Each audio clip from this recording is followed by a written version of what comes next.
Alustame siis volikogu istungiga. Aitäh, et volikogu liikmed leidsid aega tulla kohale ebasaavatel ajal.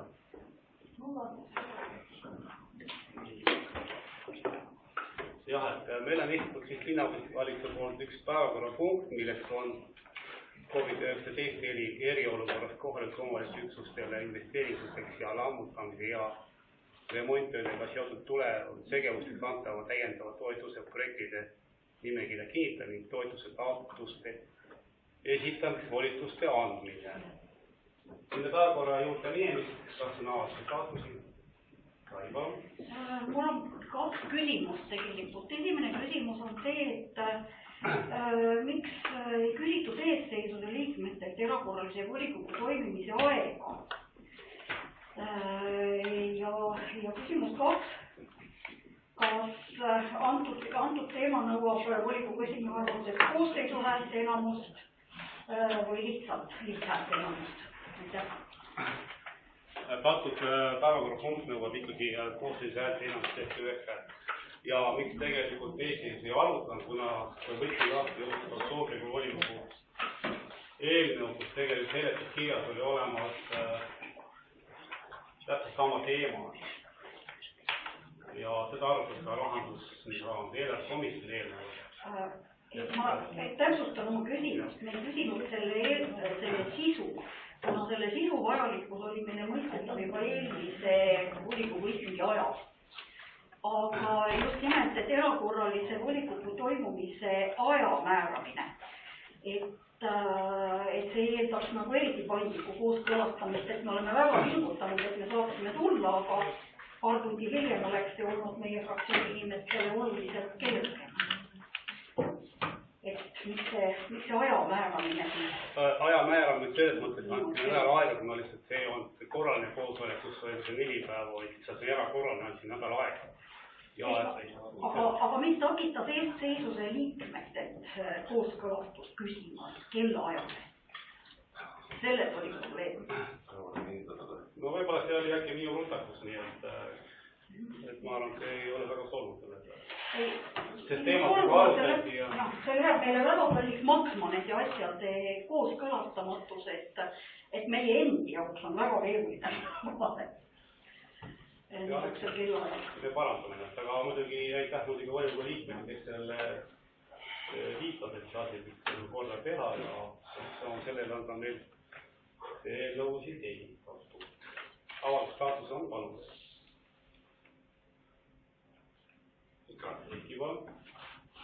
Ma tänan volikogu esimees, et vastab tähtaegselt arupärimistele.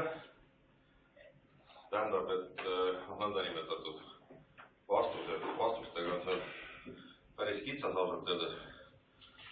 Et ma olen esitanud täna uue kordu arupärimise, aga ühe kirjalikult ja ühe kohta mul on üks väike repliik.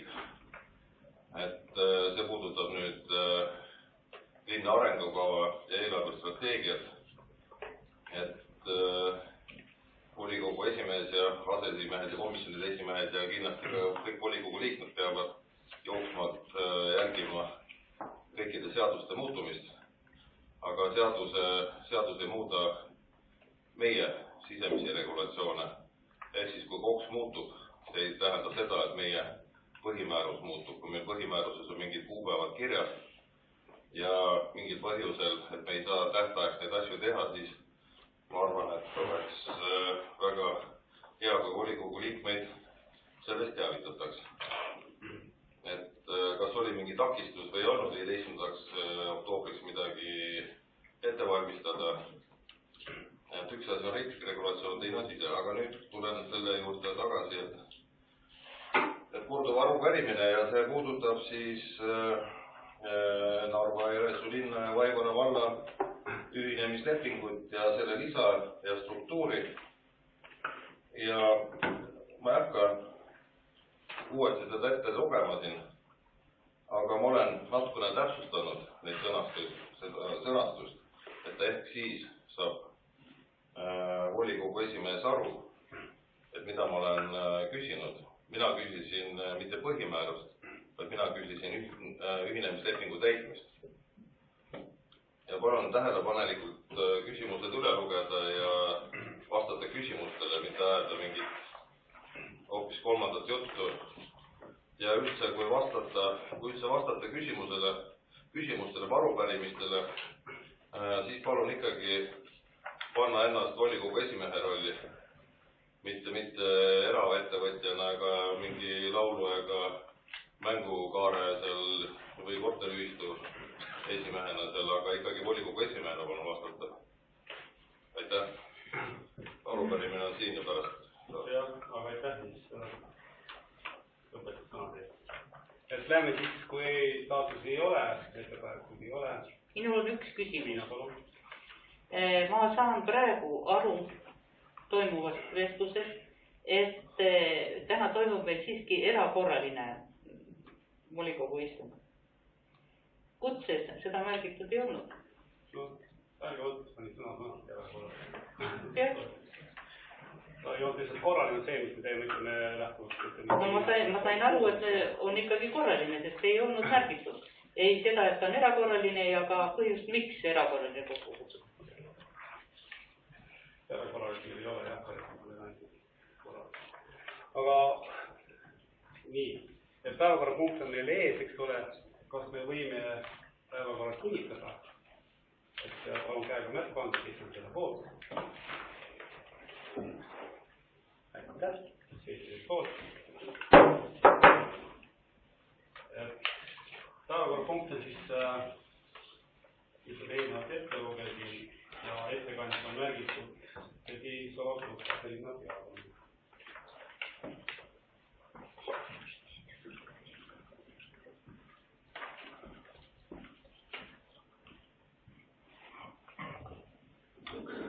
Tere minu poolt, et eelmisel volikogu istungil oli siis arutelul ja otsustamisel eelnõu, millega me palusime kinnitada oma finantseerimine projektide Narvase linna keskuste projekteerimine teine etapp. Ja saadikute pooleli esitatud küsimus,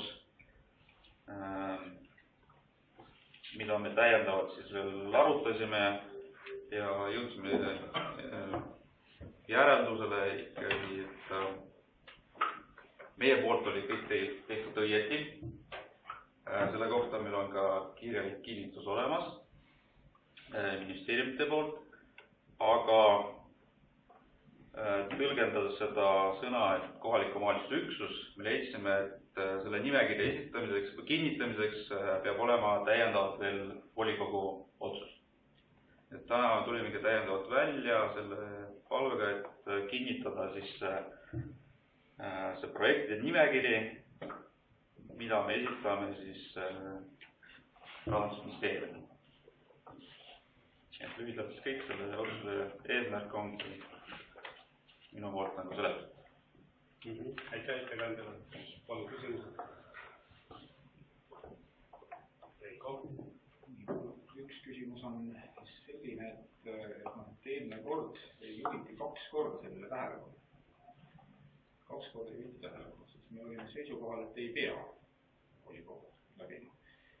Minu jaoks on nagu kummaline kogu aeg olnud see, et me apelleerime kellegi telefonivestlusele või suulisele vastusele, kui me muudame õigusakti, me võtame aluseks mingi 3. valla õigusakti, mitte süübimata õigusakti sellesse, millega meid kohustatakse või nii-öelda see õigus antakse meile. Kohaliku omavalitsuse üksuse nimetus tähendab alati volikogu poolt vastuvõetavat. Alati. Kui see on laiendatud, lahti kirjutatud seal, siis on võimalik seda teistmoodi tõlgendada. Nüüd see, kui ministeeriumi ametnik vastab, et oled teinud kõik õigesti, temal on sügavalt ükskõik, mis moel sisemine korraldus on aetud. Sest volikogu võib anda volituse selle jaoks, mitte see otsustada anda volituse ja seetõttu teda ei huvitagi, kas on õigesti tema mõistes mitte. Peasi, et on allkiri all ja dokument sinna jõuab.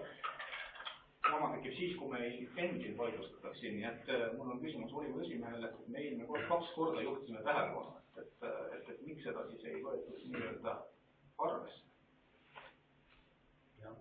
Kus te vastate veel või võtta pausi teha, volikogu esimehel on küsimus, et volikogu esimees vastutab volikogu istungi õigusaktide eest, mis päevakorda võetakse õiguspärasuseni. Päevakorrapunkti juures ei saa esitada mulle küsimusi, eks. Kuidas? Päevakorra arutamise juures ei saa esitada mulle küsimusi, mina ei ette. Lugupeetud volikogu esimees, kus te võtate sellise info? Te ei või esitada volikogu esimees. Vaadake põhimäärus järgi on täpselt öelda, mida tehakse, mida mitte. Aga vastus selle küsimusele ma arvan, et eelnõus tegelikult eelnõu esitaja ei ole küsinud meiega volikogu käest. Ja volikogu esimees ei pea selle nagu ise välja mõtlema, kuidas eelnõu täiesti kohal. Volikogu esimees saatis meile päevakorra erakorralise istungi kohta, mis ei ole küll erakorraline. Selle sama päevakorrapunkti osas, mida me eelmine kord arutasin, volikogu esimees eestseisus kokku pole kutsunud, eestseisus põhifunktsioon on üle vaadatud õigusaktide vastavus seadustele. Et järelikult volikogu esimees teab natuke rohkem, et sellepärast mul ongi suunatud küsimus volikogu esimees, kas üksi on teinud selle? Kas ettekandjal on küsimusi ka? Minul on küsimus, et eelnõu seletuskirjas oli, et Narva linnavalitsus arutas antud eelnõud 7. oktoobri istungil. 7. oktoobri istungil arutati hoopis teist eelnõu oma finantseeringu kinnitamine. Kas linnavalitsus on jõudnud vahepeal seda eelnõu ka arutada?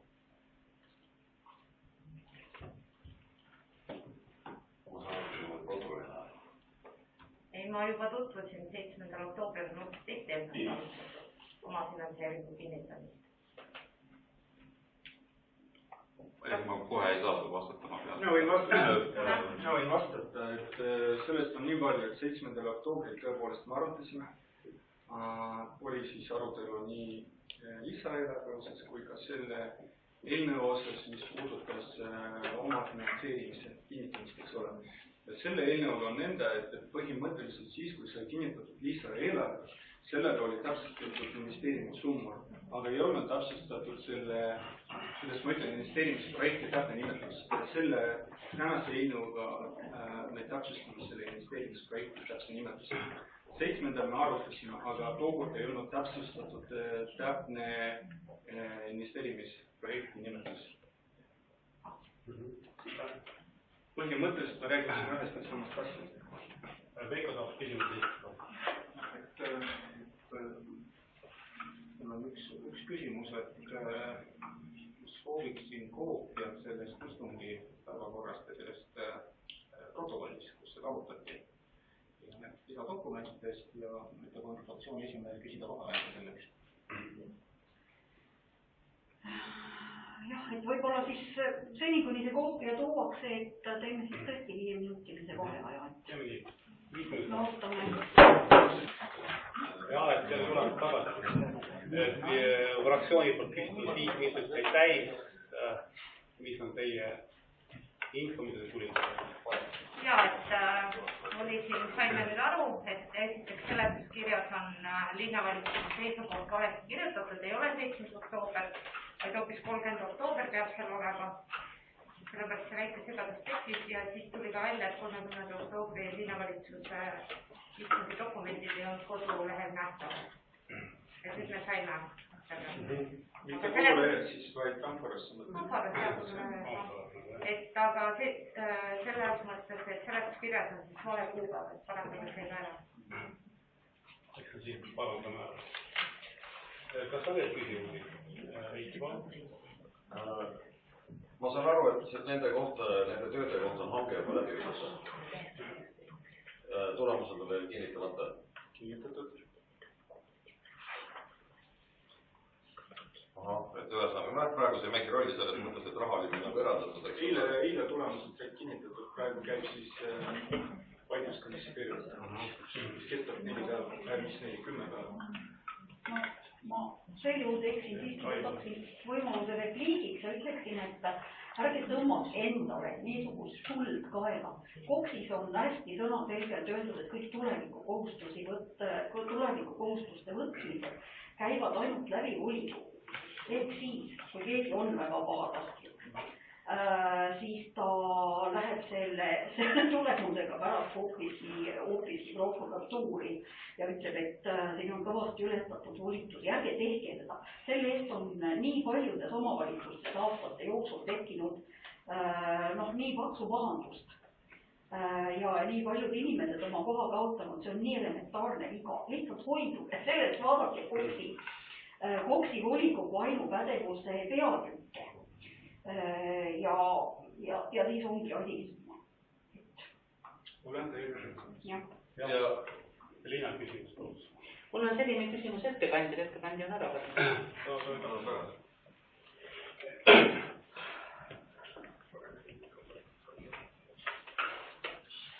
Ma saan aru, et praegu on nimekirjas ainult üks objekt investeeringute paigutamiseks.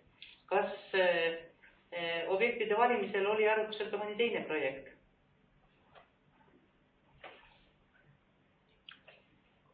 Ei olnud, kuna antud projekti elluviimine oli meil prioriteedis, selle omafinantseerimise raha ei jätkunud.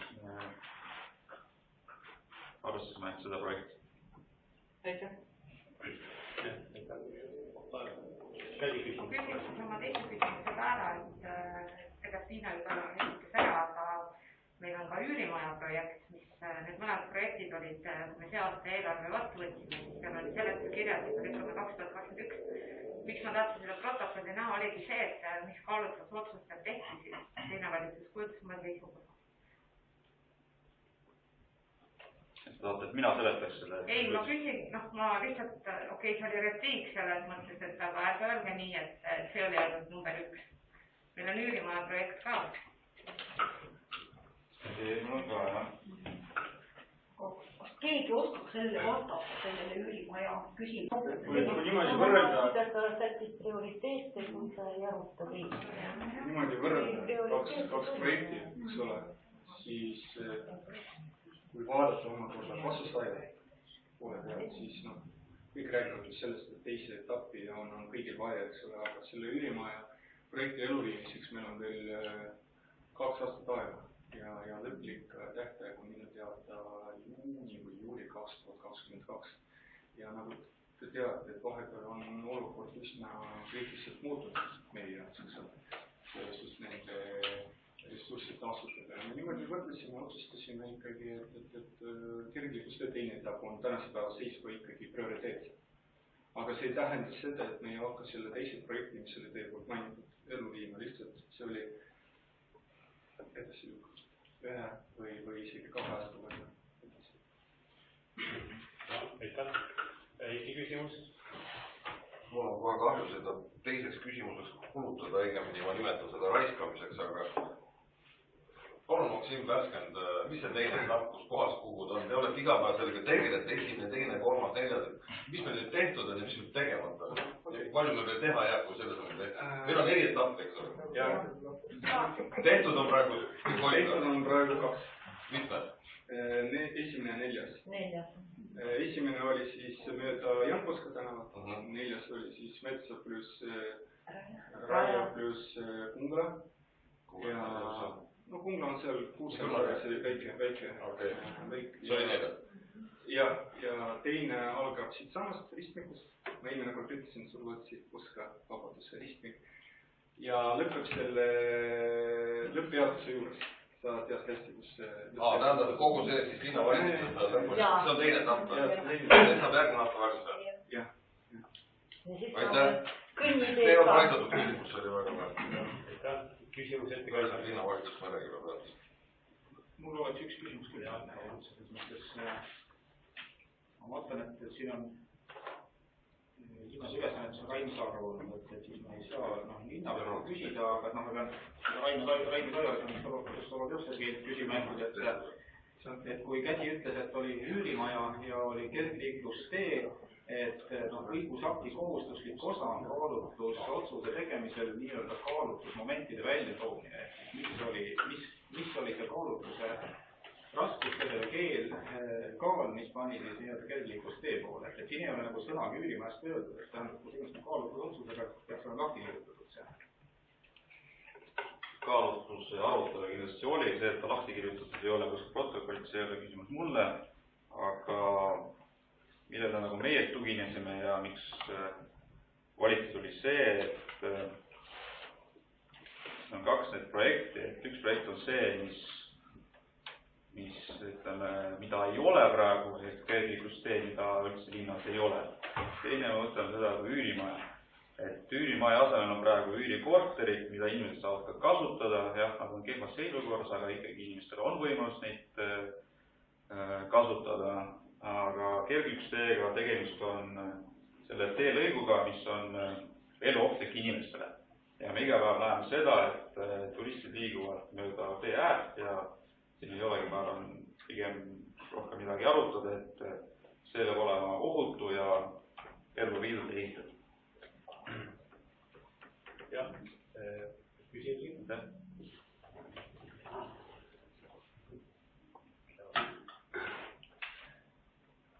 Küsimusi ei ole, siis panen käesoleva